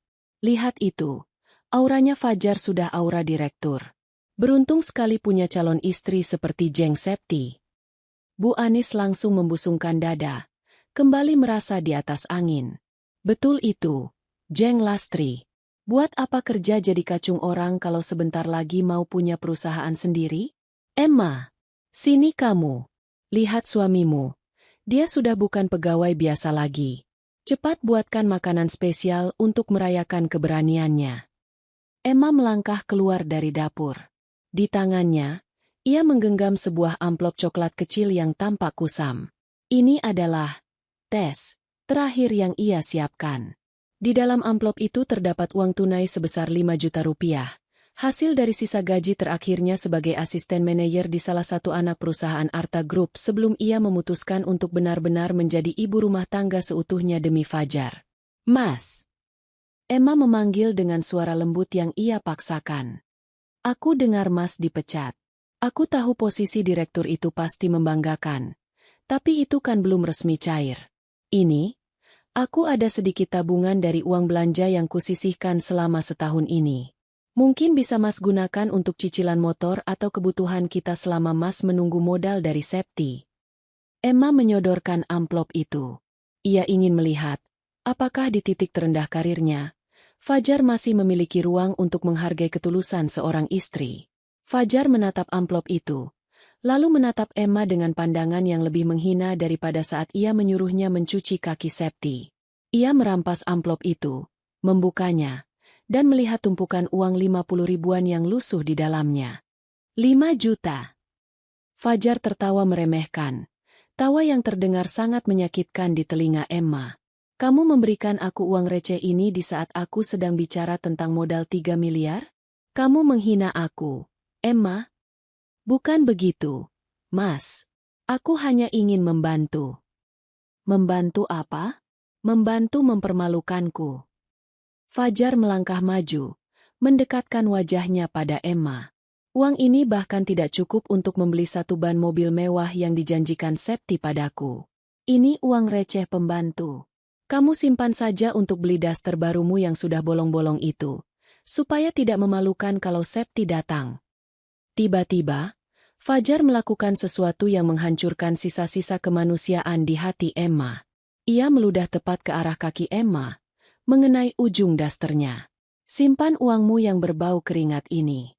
Aku tidak butuh belas kasihan dari wanita yang tidak punya masa depan sepertimu, ucap Fajar dingin. Ia kemudian melemparkan amplop itu ke lantai hingga uangnya berhamburan. Bu Anis ikut mencibir. Benar kata Fajar. Emma, kamu itu jangan sok pahlawan. Uang segini MAH cuma cukup untuk bayar parkir kalau Fajar sudah jadi direktur nanti. Sudah, punguti lagi uangmu itu. Jangan sampai mengotori lantai rumah saya. Emma berdiri membeku. Ia menatap uang yang berantakan di lantai, lalu menatap ludah Fajar yang perlahan meresap ke kain dasternya. Di detik itu, sesuatu di dalam batin Emma benar-benar pecah. Bukan pecah karena sedih, melainkan pecah karena semua beban emosionalnya telah menguap. Rasa cintanya, rasa hormatnya, dan rasa setianya telah hanyut bersama ludah pria yang pernah ia sebut sebagai pelindung hidupnya. Baik, Mas, ucap Emma dengan suara yang sangat tenang. Ia berjongkok, memunguti uangnya satu persatu tanpa ekspresi. Kalau memang Mas merasa uang ini tidak berguna, aku tidak akan memberikannya lagi. Semoga jabatan direktur itu benar-benar seindah yang Mas bayangkan. Emma berdiri dan masuk kembali ke kamar belakangnya yang kumuh. Ia menutup pintu dan menguncinya. Di dalam kegelapan, ia mengambil ponselnya dan menelepon Pak Broto. Pak Broto, percepat semua prosesnya. Bisik Emma, suaranya sedingin es. Jangan tunggu 2 minggu lagi. Besok, saat Septi datang untuk meminta uang administrasi tambahan, saya ingin Raka datang membawa kejutan yang sudah kita siapkan. Dan satu lagi, hubungi pihak kepolisian untuk memantau pergerakan Septi malam ini. Saya tidak ingin dia melarikan kalung ibu saya sebelum semua ini selesai. Emma menutup telepon. Ia merasakan tekanan batin yang baru, ketakutan bahwa ia akan menjadi sama kejamnya dengan mereka. Namun, setiap kali ia merasa ragu, ia melihat noda ludah di dasternya. Keputusan kecil yang berisiko diambilnya. Besok pagi, ia akan dengan sengaja meninggalkan surat pemutusan kontrak kerja milik Fajar yang asli di meja depan, agar Mbak Lastri bisa membacanya dan menyebarkan berita bahwa Fajar tidak mengundurkan diri, melainkan dipecat secara tidak hormat karena kecerobohannya. Ia akan membiarkan martabat palsu Fajar mulai runtuh dari lingkungan sosial terkecilnya sebelum kehancuran finansial menghantamnya. Emma memejamkan mata, memeluk dirinya sendiri. Besok, Fajar, besok kau akan tahu berapa harga dari sebuah ludah. Noda ludah di daster kusam itu memang sudah hilang setelah dikucek berkali-kali dengan sabun colek. Namun aromanya seolah masih menempel di hidung Emma, menyengat setiap kali ia menarik napas. Pagi ini, Emma tidak memulai harinya dengan memegang sutil atau sapu lidi. Ia mengenakan satu-satunya kemeja rapi yang ia sembunyikan di balik tumpukan kardus kamar belakangnya. Kepada Bu Anis, ia berpamitan untuk pergi ke apotek karena kepalanya masih pusing sisa demam kemarin. Cepat kembali. Jangan keluyuran. Jam 10 Jeng Septi mau datang. Kamu harus siapkan camilan untuk tamu-tamu Mas Fajar yang mau membicarakan bisnis properti itu. Teriak Bu Anis dari teras, masih dengan nada memerintah yang sama. Emma tidak menyahut. Ia berjalan cepat menuju pangkalan ojek, lalu mengarahkan tujuannya ke sebuah gedung perkantoran di pusat kota. Di depan sebuah kantor dengan papan nama tembaga bertuliskan Notaris Opat Hartono, SH, Pak Broto sudah menunggu dengan raut wajah tegang. Non Emma, syukurlah non datang tepat waktu. Bisik Pak Broto sambil membukakan pintu kaca kantor yang dingin itu. Di dalam ruangan yang berbau kertas lama dan aroma kopi mahal, Emma duduk berhadapan dengan Pak Hartono, seorang pria berambut perak dengan kacamata yang bertengger di ujung hidung. Di atas meja jati besar itu, bertumpuk dokumen dengan materai yang sudah tertempel rapi. Semua sudah siap, Ibu Emma, ucap Pak Hartono dengan nada sangat hormat, jauh berbeda dengan cara Fajar memanggilnya. Sesuai dengan wasiat mendiang Tuan Arta dan dokumen penyelesaian audit yang diajukan oleh Pak Raka, hari ini seluruh aset yang selama ini berada di bawah perwakilan manajemen, termasuk rumah yang Ibu tempati, ruko di jalan utama, dan beberapa bidang tanah, secara resmi beralih kembali atas nama Ibu sepenuhnya. Ibu hanya perlu menandatangani di sini. Tangan Emma memegang pena emas yang disodorkan. Ia melihat namanya tertera di sana, Emma Arta Wijaya. Nama yang selama setahun ini ia kubur dalam-dalam demi pengabdian pada seorang pria yang akhirnya hanya memberinya ludah. Saat ujung pena menyentuh kertas, Emma merasakan beban di pundaknya seolah terangkat, namun digantikan oleh dingin yang membekukan hatinya. Namun, saat Pak Hartono membalik lembaran terakhir untuk menunjukkan daftar aset yang telah divalidasi, ia terhenti sejenak. Ada satu hal lagi, Ibu Emma. Mengenai ruko di jalan utama yang menjadi sumber penghasilan pasif keluarga Ibu selama ini, saya menemukan sesuatu yang janggal dalam sistem pendaftaran tanah digital kemarin malam. Jantung Emma berdegup kencang. Apa maksudnya, Pak? Pak Hartono mengeluarkan sebuah salinan dokumen baru. Ada pengajuan peralihan hak milik atau penjualan yang masuk 2 hari lalu. Dokumen ini menyatakan bahwa Ibu telah setuju untuk menjual ruko tersebut kepada pihak ketiga dengan harga jauh di bawah pasar. Dan di sini, ia menunjuk kolom tanda tangan penjual. Ada tanda tangan atas nama Ibu di atas materai 10.000. Emma menarik dokumen itu dengan tangan gemetar. Ia menatap lekat-lekat goresan tinta itu. Itu adalah tanda tangannya, atau setidaknya terlihat sangat mirip. Namun, Emma tahu ia tidak pernah menandatangani apapun terkait ruko itu dalam setahun terakhir. Ia kemudian melihat nama saksi di lembar kedua, Fajar Pratama dan Septi Ayundari. Mas Fajar, desis Emma. Suaranya tercekat di tenggorokan. Ia menyadari sesuatu yang sangat mengerikan. Fajar telah memalsukan tanda tangannya. Suaminya telah menjual satu-satunya aset yang selama ini memberi mereka makan demi mendapatkan uang tunai instan. Uang yang sudah pasti akan diserahkan kepada Septi untuk apa yang mereka sebut sebagai investasi masa depan. Fajar bukan hanya mengkhianati cintanya, tapi dia telah melakukan tindak kriminal terhadap istrinya sendiri. Non, ini sudah keterlaluan. Pak Broto tidak bisa menahan amarahnya.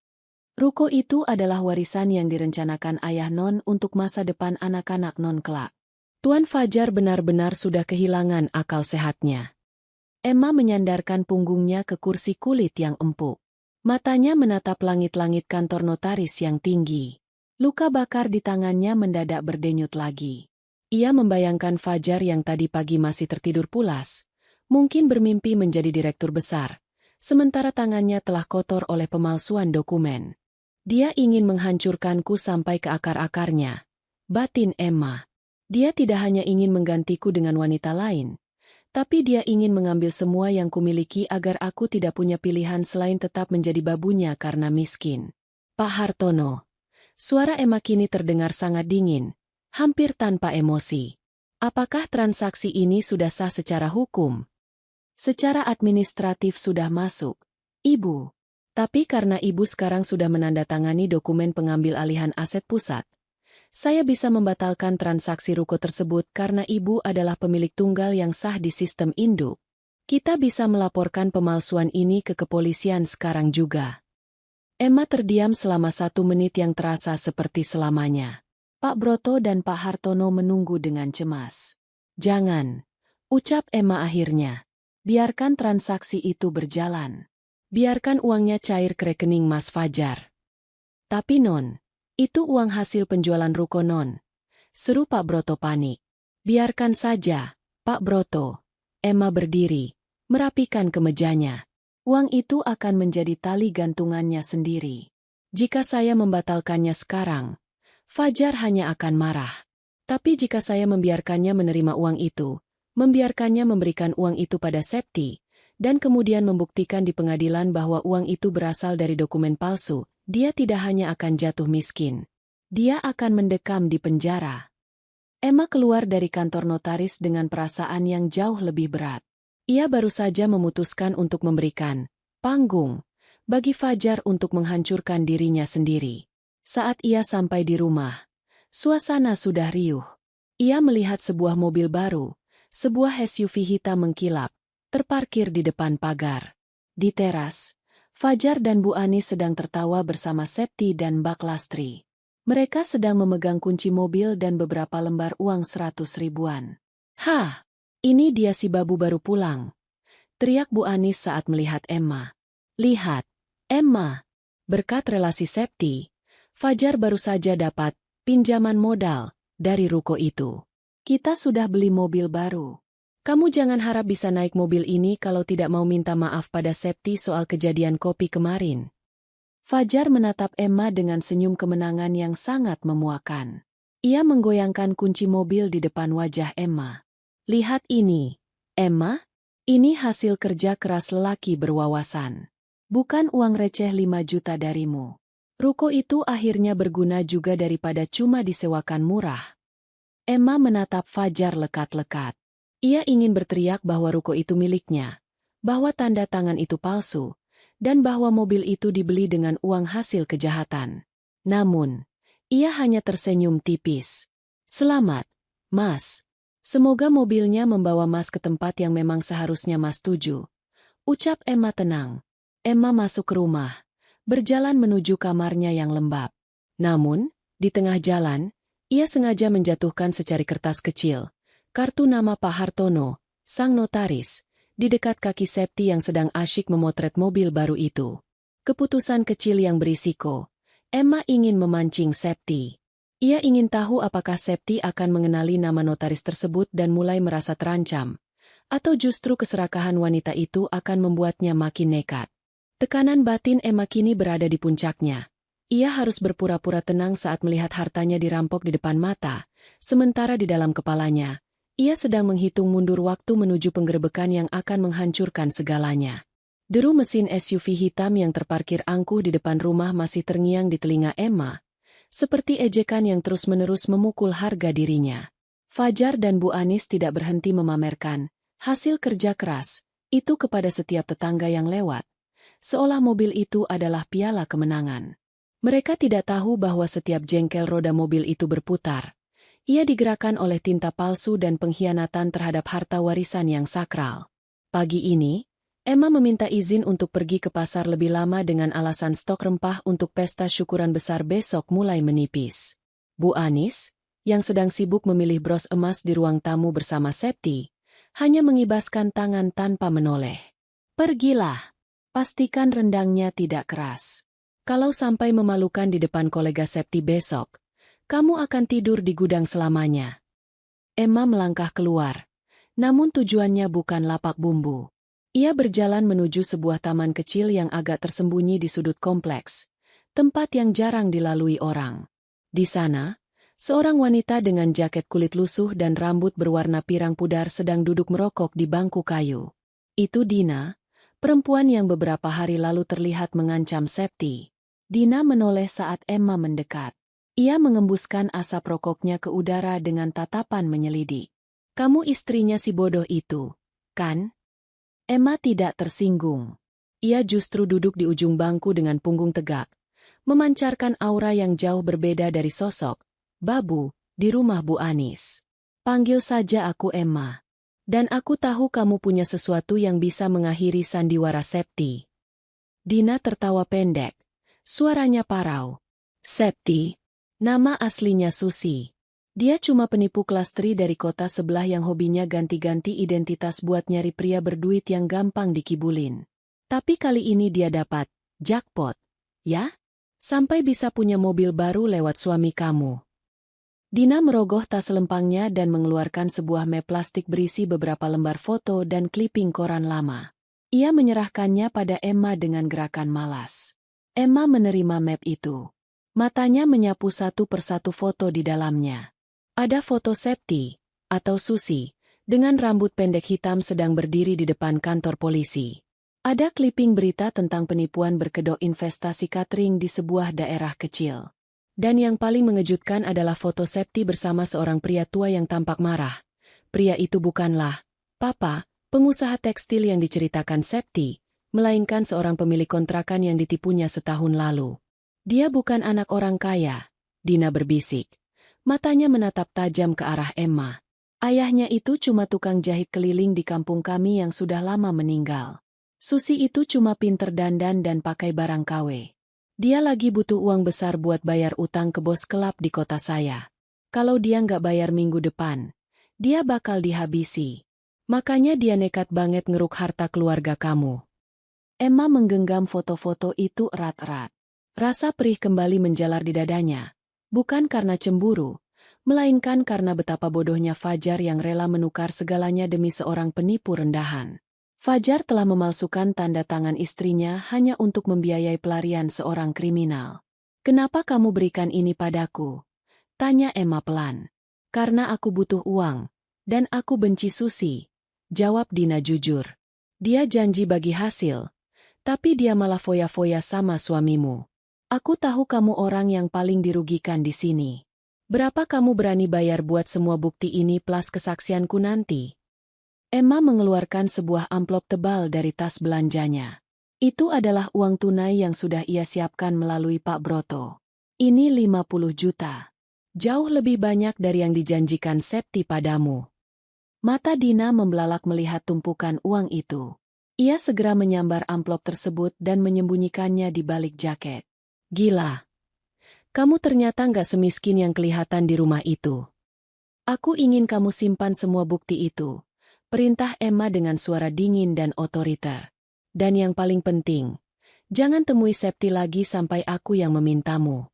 Bu Anis berencana mengadakan pesta pertunangan besar besok malam sebagai perayaan kesuksesan Fajar. "Aku ingin kamu datang ke sana saat tamu-tamu sedang di puncak acara."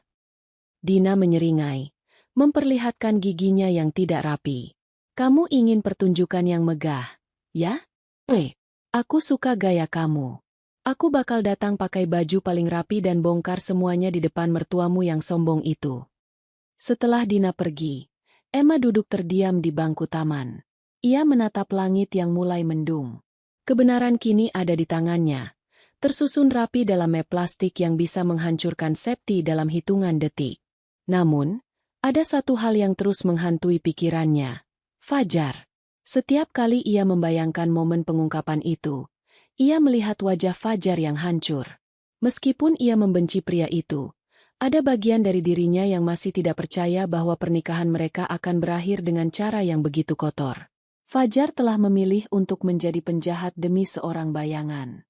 Emma kembali ke rumah dengan langkah yang terasa berat. Saat memasuki dapur, ia mendapati Bu Anis sedang mengomel karena Emma pulang terlambat 10 menit.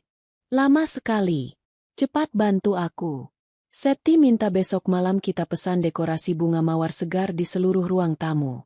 Katanya, kolega papanya akan datang meninjau kemajuan bisnis Fajar. Kita harus terlihat sangat kaya esok malam," seru Bu Anis dengan mata yang berbinar-binar penuh keserakahan. Emma hanya mengangguk pelan. Ia mulai memotong daging rendang dengan gerakan yang presisi.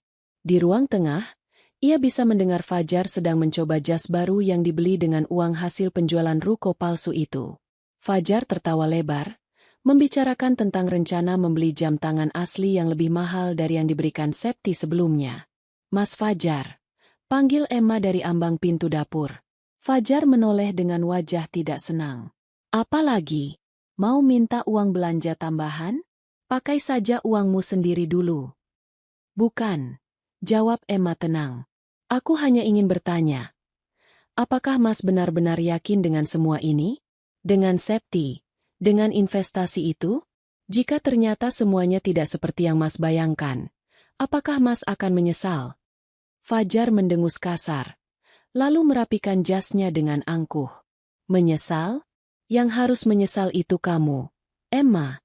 Karena sebentar lagi aku akan jadi orang yang tidak tersentuh oleh orang-orang selevel kamu. Sudah. Jangan ganggu aku dengan pertanyaan bodohmu itu. Kerjakan saja tugasmu sebagai babu besok. Emma kembali ke dapur, membiarkan kegelapan hatinya mengambil alih. Tekanan batinnya kini mencapai titik di mana ia merasa mati rasa.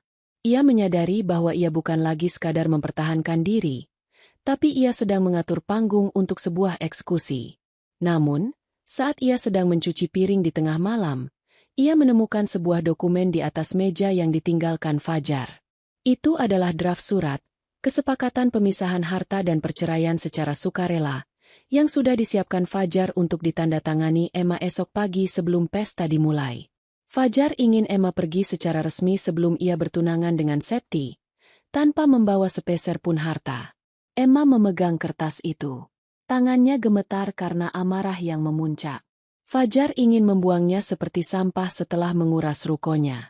Keputusan kecil namun berisiko diambil Emma. Ia mengambil pena, namun bukannya menandatangani surat itu, ia menuliskan sebuah angka di pojok kertas. Angka saldo rekening pribadinya di Arta Group yang selama ini ia sembunyikan. Lalu ia melipatnya kembali dan meletakkannya di bawah vas bunga.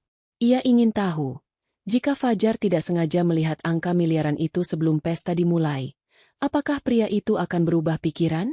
Ataukah keserakahannya pada Septi sudah begitu buta hingga angka itu pun tak lagi berarti?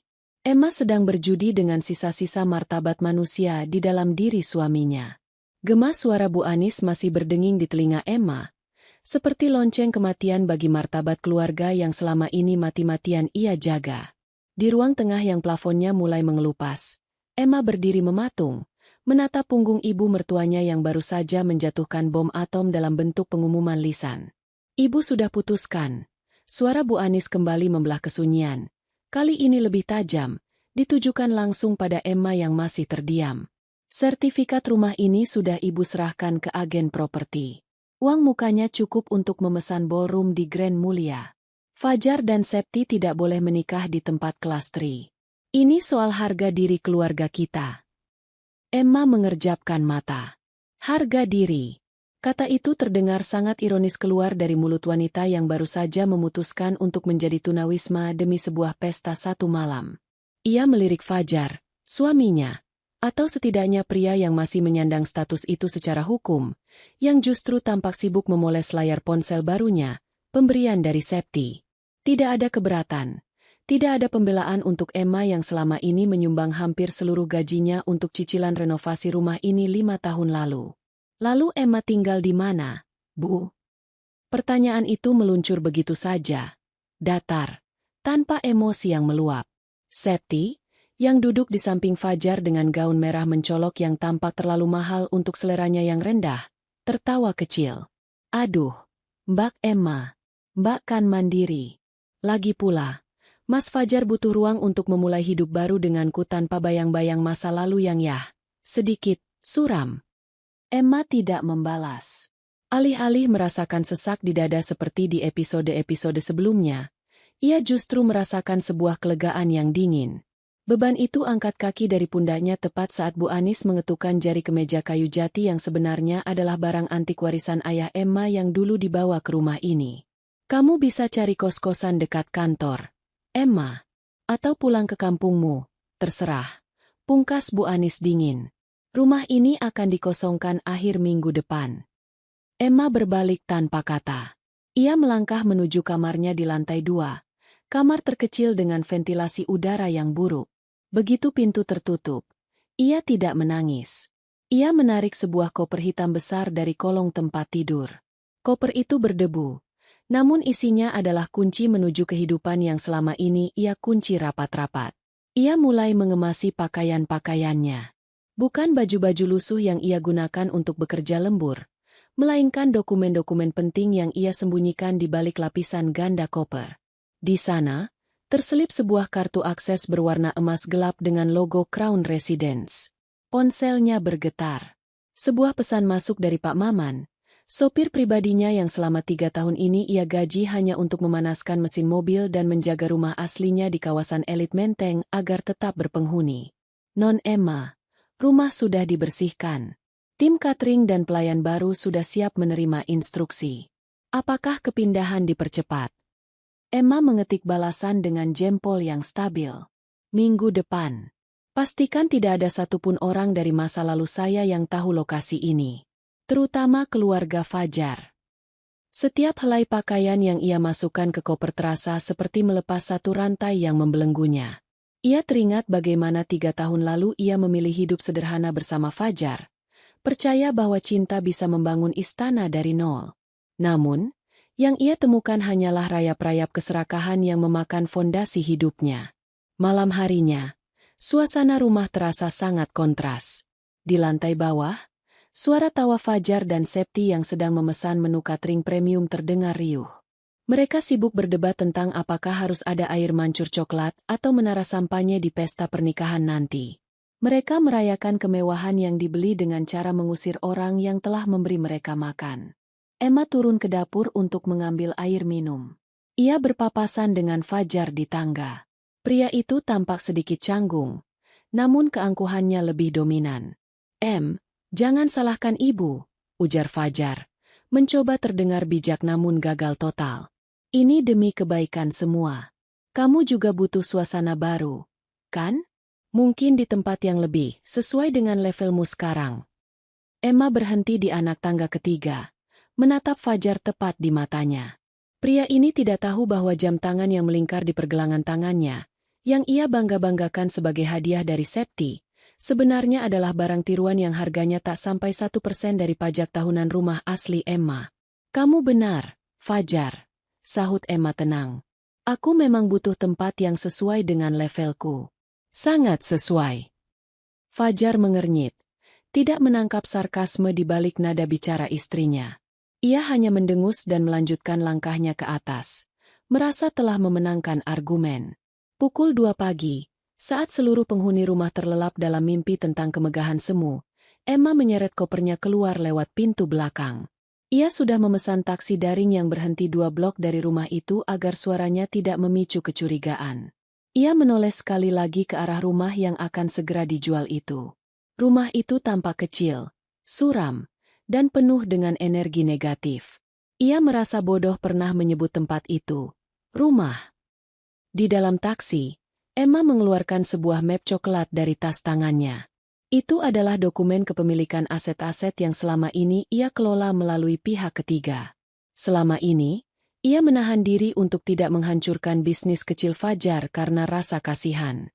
Namun, melihat bagaimana Bu Anis dengan teganya menjual rumah untuk pesta mewah di atas penderitaannya, rasa kasihan itu telah menguap. Ia menelepon seseorang saat taksi mulai melaju membelah jalanan kota yang sepi. Halo, Pak Arya? Batalkan semua kontrak suplai bahan baku untuk perusahaan Fajar mulai besok pagi. Ya, semuanya. Bilang saja investor utama menarik dukungan karena alasan etika. Emma menutup telepon.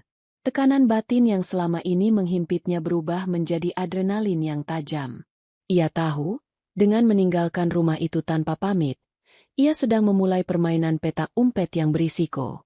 Jika Bu Anis tahu siapa dia sebenarnya sebelum semua rencananya matang, mereka akan berlutut meminta maaf hanya untuk memerasnya lebih dalam. Emma harus tetap menjadi si miskin yang terusir di mata mereka, setidaknya sampai hari pernikahan megah itu tiba. Saat di mana ia akan memastikan bahwa kursi pelaminan mereka bukan berdiri di atas panggung hotel, melainkan di atas reruntuhan yang ia ciptakan sendiri. Taksi